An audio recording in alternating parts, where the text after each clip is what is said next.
Stop pleasing people. Live for you. You are living this life for you, not for other people. Give me a run for my money. There was nobody, no one that run me. Hey guys, and welcome back to our videos. I'm going to be opening up to you guys and telling you guys 10 things that I've learned with being 21. Some people do the whole 21 things that I've learned with being 21, but the things that I'm about to break down to y'all, it's a lot and it's hefty, so please bear with me. Okay, let's get started. The first topic that I would like to talk about and is essential is growing your faith with the Lord. As a child who was in and out of church, like semi in the church but also semi not in the church, it was very hard to have that foundation and really grow my faith because once again, like I was little and I was semi not in the church, so I didn't really understand much. As a little girl, you know, I would think there is a God out there, and if you do good things you get rewarded, and if you do bad things you go to hell. Once I got older, started to really understand more, I noticed like this big transition. It wasn't until I would say last year when I truly started walking in my faith. I'll show you guys my testimony with that. So I have a friend and we rekindle things, and she invited me to her church because before this we had a conversation that we wanted to grow our faith and get closer to God, you know. So she invited me to her church and I loved it. Right at that point I just loved it. I loved everything about it. I loved the worship music. I loved just the energy there, the people there, how it's so diverse. I just loved everything about this church. She then asked me to come next week with her and her boyfriend, and of course I said yes. I'm not going to get too much into detail, but the following week after that, my faith was deeply tested, and I knew right then and there that I had to build a foundation. There is a verse that I would just like to point out there. Psalms chapter 46 verse 1. God is our refuge and strength, and ever-present help in trouble. Fast forward, ever since that day, I have not missed a Sunday service. Whether it's me either attending online or attending in person, I am there, and I want to be present. There's a lot of things that I've chosen to give up, such as partying weekly, such as drinking heavily, such as cussing, such as smoking, just things that I got comfortable doing so frequently, so normally. I just given up because one, also it just does not follow God, and two, because I feel better not doing those things, you know, realizing that I don't need to do certain things, or I don't need to do those certain things because it makes me feel good. Deep down, it was not making me feel good. It was just like a bandage on top of something that I was trying to heal. It was not getting me anywhere. So I decided to cut those things loose. Learning more about God, God has changed my life. God has changed my perspective on so many other things. Am I perfect? No. I'm not a perfect human being. But am I trying to strive to be someone who God wants me to be? Yes. Just closing this first point, that is very important to wake up in the morning and start your day off with God. Whether it's reading a Bible verse in the morning, whether it's putting worship music or worship anything to your alarm clock, whether it's praying, whether it's just anything, just put the Lord first in your morning. Because let's face it, when we wake up in the morning, are we reading our Bible? Is our Bible next to us? No, it's our phones. Our phones are the first things that we pick up. Now, I'm trying to do better. I'm trying to do better and be better with that. But the first thing we do is open our phones and scroll. And if we see something that we don't like, our mood is ruined. Our mood is just down and we're not gonna have a good day. Now, the second point that I have might trigger some of you guys, might hit a nerve in your system, but it needs to be said, okay? It's okay to grow from people. Understanding that you are not for everyone is okay. It doesn't matter the years, it doesn't matter the weeks, it doesn't matter the months that you've known this person. If they are not for you, let it go.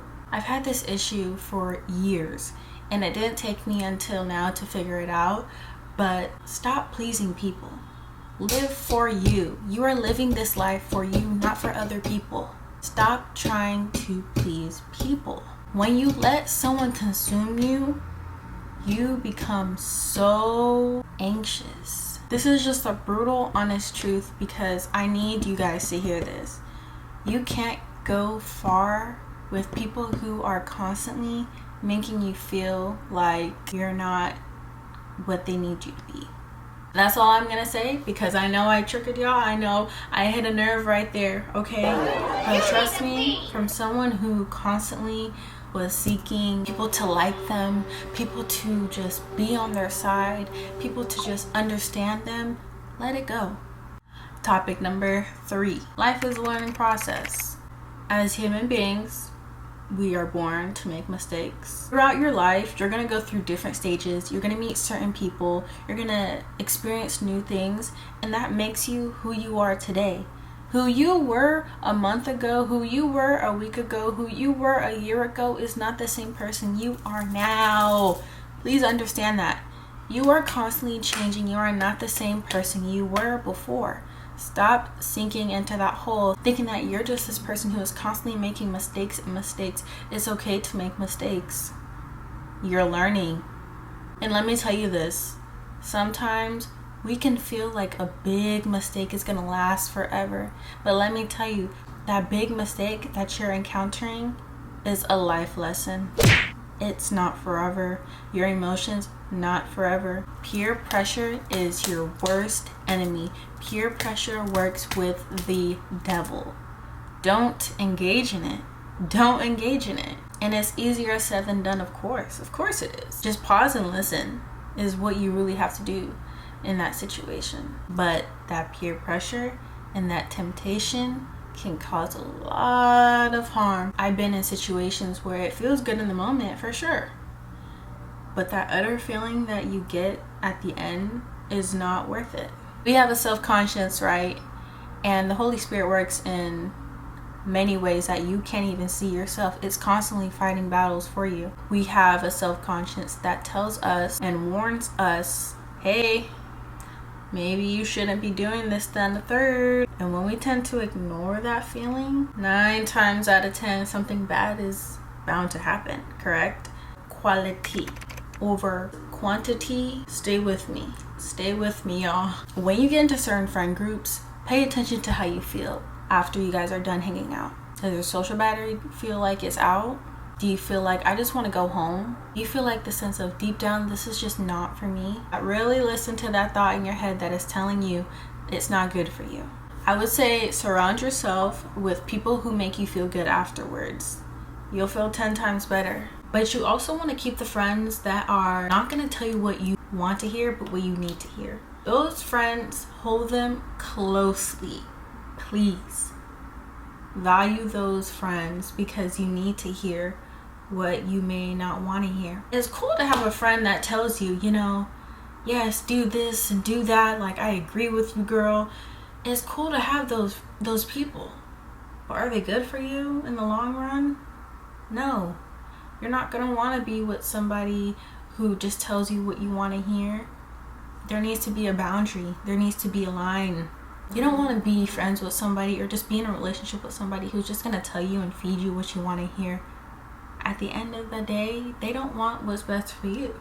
I would say find people who share the same interests as you. It helps just engaging in certain activities, certain things, certain conversations. It helps. And you'll know when somebody is just not for you. You'll know when that friend is just not for you. Because you start to get like this weird inside feeling like, I don't know. You also want to look for people who can teach you something. You want to look for friends that can teach you things. Having someone equal is fine, but also branch out to those who can teach you more. My next key point is having a relationship with your family is in fact important. Something about me on a personal level is I grew up in a divorce household. So my childhood was in some type of way complex, having to go from house to holidays to another holiday. And it didn't really faze me because I was younger at the time. I did not understand exactly what was happening, you know.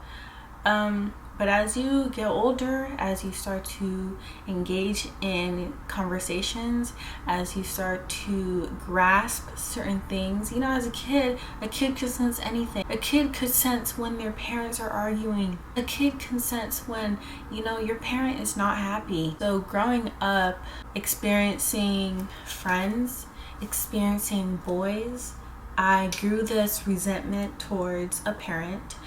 And it wasn't until I sat there and I got older, and I just want to put a disclaimer out there. I know that this can be a sensitive topic to certain people because not every family have the same dynamic.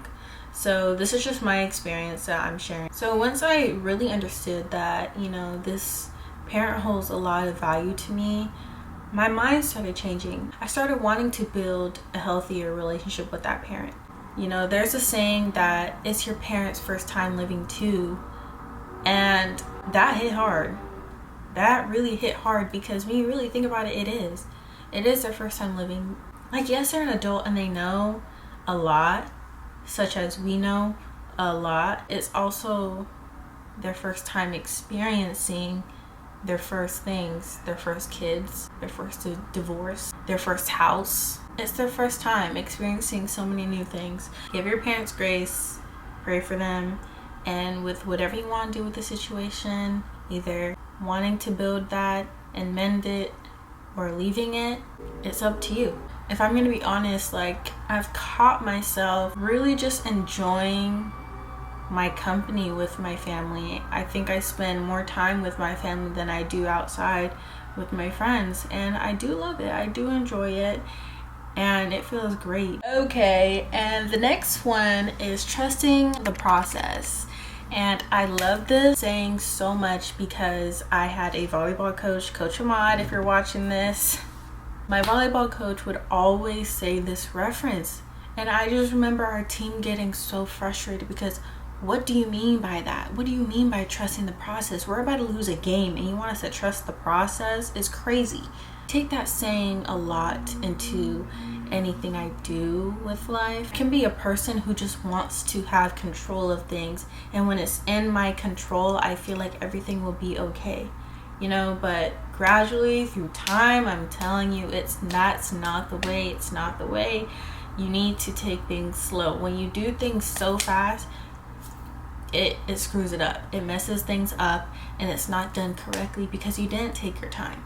When you let go and you let God in control of these situations, everything starts unraveling, and it's mind-blowing. Seriously, it is mind-blowing when you just let go and let God. And trust me, it may not be the time that you need it to be. Trust. God made it happen in His plan. When we follow our plans, sometimes it leads us to confusion, frustration, and distraction. Next one is people do not need to know your business.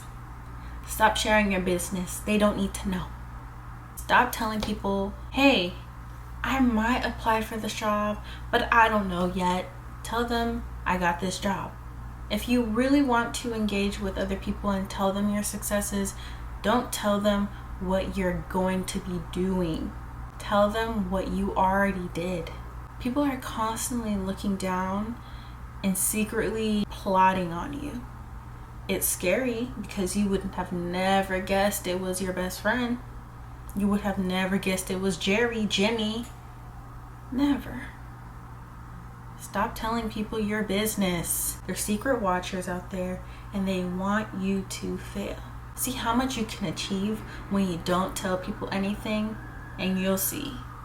Gossiping has become a huge worldly thing, and it's something that I struggle with because obviously you want to know, oh, what could this person be doing? Oh, what is this person up to? Obviously you get with a group of friends, you guys are catching up, and then so-and-so comes up in the conversation. You want to engage in that conversation. But the better thing to do is you don't really have to necessarily turn it down in a negative way, but you don't even have to engage in it. Turn it into something more positive. When people are ranting about other people, do not feed into it. And even if you don't want to hear it, just allow them to speak get things off their chest, because at some point they came to you with this information and they trust you and value with that information. You don't even have to like truly engage in that conversation of them gossiping. You can try to have them looking at the brighter side, because there's always a bright side to something. There is. Working out and constantly eating better is my 2025. There's so many benefits with working out and eating properly. Like, do you realize when you're eating out, first of all, you don't even know how they're cooking that food, what they're using to cook that food. So when you're eating out, just like a fast food place or anywhere, I realize I don't feel good afterwards. Like, I feel so sluggish, I feel grossed out, you know? But when I'm cooking at home, I feel great. I could be cooking chicken, I feel great. Working out also helps you build a better mindset, and keeping your body healthy is just so good, and there's just so many benefits later on in the future, even right now. Y'all, ladies and gents, summer is coming up. It's time to get that summer body, okay? I'm gonna need y'all to lock the freak in. Get your bag. Get your bag up. Hit that gym and get back fine. Go. No, seriously. Get in that gym, get in your bag, get your degree. We are about to ball 2025, okay? The 9th one is enjoying your own company. And I learned this not too long ago, but it's okay to be alone. As someone who always wanted to have someone around for comfort, for love, for friendship, it's not feeding my mind properly, and it's also not healing me properly. I learned that doing things alone is actually pretty fun. Girl, go to the mall alone. Go grocery shopping alone. Go hygiene shopping alone. Go do anything alone. Go to the park alone. Go to the beach alone. Like, there's so many things that you can do alone and just enjoy your company. When you really just sit in silence with yourself, you learn a lot of things. And sometimes it can be uncomfortable, but you learn a lot of things about yourself. My freshman year, I was surrounded with chaos, whether that be friends, whether that just be situational things that happen. But I was seeking that from people because I could not enjoy my own company at all. Like, I needed to be with somebody. I needed to be with a friend. Sophomore year, it was better. I was starting to feel my self-worth. I was starting to feel like, okay, you know what? These friends are genuine, this and the third. My junior year, right? I was walking into junior year with the people I met sophomore year. Junior year hit, back to self-isolation. Started to self-reflect on myself, really to start reflecting on friendships in general, and my values and the values that I want in a friendship as well. I'm definitely at a place right now where I genuinely feel like I can do this myself. I can do this by myself. Looking for something in someone because they're not happy. I encourage you all to spend some time alone and really get to know yourself, understand the different aspects that you look for in certain people, because obviously you don't want to be friends with, like, if you're just inside all the time 24/7, you're not going to be out here seeking people who are outside partying 24/7. You're not going to do that because that's not in your interest. So why are you going to put yourself out there to people that don't even serve you well? Unless you want to be outside and getting more experience, then go for it. Go for it, because that's what you're seeking at the end of the day. The last one is getting out of your comfort zone. Recently, I just started doing that. I made a separate TikTok account. I started from scratch, literally 0 followers, 0 anything, 0 posts, 0 followers, 0 likes. I started from scratch, put myself out there. I bought a camera. I'm filming in public. Walking around in public with a big camera terrifies me because it's a fear of being judged. And also trying new things in life. As a person who is always sticking to what she knows, whether it's literally like going out for food, like I will get the same thing every time. Going out to places that I'm familiar with only, I have a fear of like finding new places. Like I just don't know, like I have to get put on or something, but this year I need to do better. But just getting out of your comfort zone is so fulfilling to yourself. Actually, like last week, I went to an aquarium and I did not want to touch these stingrays and I did not want to touch these sharks because I was scared, but your girl did, and she got out of her comfort zone. But yeah guys, thank you so much for watching. Stay tuned for the next video. See you guys.